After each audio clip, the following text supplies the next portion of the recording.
भीमराव अंबेडकर, जिनका नाम सुनकर ज्यादातर लोगों के मन में और शायद आपके मन में भी एक ऐसे लीडर की इमेज बनेगी जिन्होंने सिर्फ दलितों के लिए काम किया, दलितों के हित में काम किया। बट द रियलिटी इज, अगर बाबा साहेब नहीं होते तो ना हमारे देश से कोई कल्पना चावला बनती, ना कोई सानिया नेहवाल, और ना कभी लता मंगेशकर जी के हाथ में माइक आता, और शायद आज आपकी बहन भी स्कूल जाने के बदले घर में बर्तन साफ कर रही हो। बट अगर आप आज इन महान औरतों के बारे में जान पा रहे हो तो उसका रीजन है बाबा साहेब अम्बेडकर। इनका कहना था कि मैं किसी भी समाज की तरक्की इस बात से देखता हूँ कि उस समाज में महिलाएं कितनी विकसित हैं। डॉक्टर भीमराव अंबेडकर मेरे लिए भगवान समान है। He is like a god to me because he did something which has made me to stand in front of you in the position where I am today. विशेष रूप से हिंदू लड़कियां सुबह सुबह उठते ही सबसे पहले उनकी मूर्ति पे ना एक फूल चढ़ा दिया कीजिए। अगर अंबेडकर ना होते तो आज आप यहाँ ना होती, घर में चूल्हा चौका कर रही होती। अंबेडकर का ये महत्व।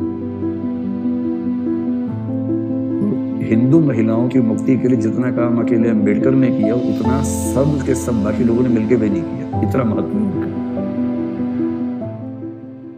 बाबा साहेब ने औरतों के लिए क्या क्या किया, ये जानने से पहले आपको समझना होगा मनुस्मृति, इस किताब के बारे में। ये बेसिकली उस टाइम पे कॉन्स्टिट्यूशन ही था जिसके हिसाब से उस टाइम देश चलता था। और अब मैं आपको कुछ इस बुक के रूल्स बताता हूँ। कभी किसी लड़की को मंत्र नहीं पढ़ने चाहिए, पूजा नहीं करनी चाहिए, क्योंकि महिलाएं झूठी, अपवित्र और अज्ञानी होती हैं। एक औरत में उतनी ताकत नहीं है कि वो अपने खुद के दम पर जी सके, इसलिए वो बचपन में पिता के, जवानी में पति के और बुढ़ापे में बेटे के नीचे रहना चाहिए। और सुन, अगर कोई पत्नी अपने पति के सामने उसे घरवालों की बड़ाई करती है तो वैसे पति को बीच चौराहे पे कुत्तों के बीच में डाल देना चाहिए। ऐसी ऐसी बातें जिन्हें मैं इस वीडियो में बता भी नहीं सकता। और इसी बुक के इन रूलों के हिसाब से उस टाइम औरतों को ट्रीट किया जाता था। औरतें मतलब सभी औरतें, दलित, ब्राह्मण, वैश्य, सब। महिलाओं के हक के जो सबसे पहला इनिशिएटिव अम्बेडकर जी ने लिया था वो लिया था 1936 में। इस साल ये एक डॉक्यूमेंट शो करते हैं जिसका नाम था वुमेन चार्टर राइट। इस डॉक्यूमेंट में मेनली 4 पॉइंट्स के बारे में बात करी गई। महिलाओं के लिए right to education, right to equality, right to dignity and respect and right to social property. अब आप लोगों को ये राइट्स बहुत छोटी बात लगी हो क्योंकि आपको ये पैदा होते ही मिल गए थे ये राइट्स। बट अम्बेडकर जी ने जिस टाइम पर इन राइट्स की बात करी थी उस टाइम पर औरतों के राइट्स तो छोड़ो, औरत पैदा होना ही पाप माना जाता था। और एज एक्सपेक्टेड इतनी कंजर्वेटिव सोसाइटी में इस चीज को कोई एक्सेप्ट नहीं करता और ये रूल्स इंप्लीमेंट नहीं हो पाते। फिर अगले साल 1937 में Baba Saheb ILP, independent labour party को बनाते हैं और ये देश की पहली पार्टी बनती है जो महिलाओं और दलितों के हक के लिए बात करे। इस पॉलिटिकल पार्टी में मेनली वही आइडियोलॉजी थी जिसकी वजह से बाबा साहेब अम्बेडकर को लोग आज भी जानते हैं। Social equality, women empowerment, ban untouchability, etcetera etcetera. And अगले साल 1938 में बाबा साहेब हिंदू कोड बिल लाते हैं। अब ये हिंदू कोड बिल क्या है? इसमें मेनली वो सारी चीजें जो लोग हिंदू सोसाइटी में गलत तरीके से प्रैक्टिस कर रहे थे उस चीज को रिफॉर्म करने के लिए बिल लाया गया था।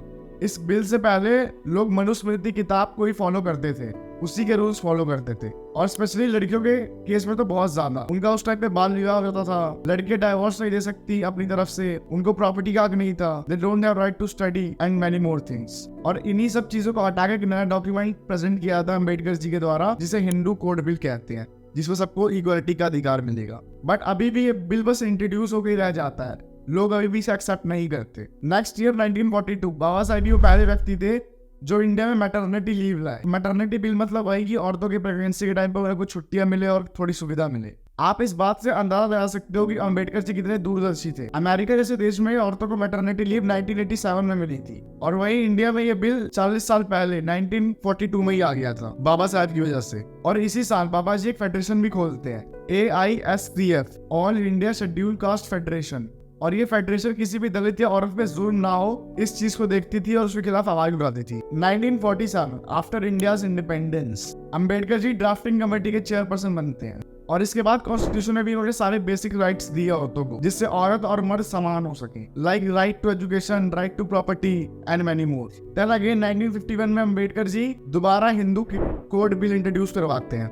बट इस टाइम पर भी कुछ कंजर्वेटिव हिंदूज और कांग्रेस लीडर्स इस बिल को पास नहीं होने देते, जिसके बाद बाबा जी ड्राफ्टिंग कमेटी के चेयरपर्सन से रिजाइन कर देते हैं। बट इसके 5 साल बाद ही बहुत ही बहसों और मतभेदों के बाद 1956 में हिंदू कोड बिल इंप्लीमेंट होता है और पावर में आ जाता है। और अगर ये हिंदू कोड बिल नहीं आता तो शायद आज भी हमारे देश में लड़कियों की शादी सिर्फ 13 साल की उम्र में हो जाती। शायद आज भी हमारे देश की 90% महिलाएं अनपढ़ रह जाती और शायद आज भी औरतों की जिंदगी नर्क के समान होती। But thanks to B R Ambedkar ji, ये तस्वीर देखिए जिसमें एक लड़की अपनी माता से पूछती है कि महिलाओं को समानता शिक्षा का अधिकार किस भगवान ने दिया, और सामने अम्बेडकर जी की फोटो लगी होती है। बट आज भी कुछ सोशल मीडिया एडिक्टेड महिलाएं कुछ ऐसी बातें करती हैं। हद कर रहे नैतिकता की हद कर रखी है यार।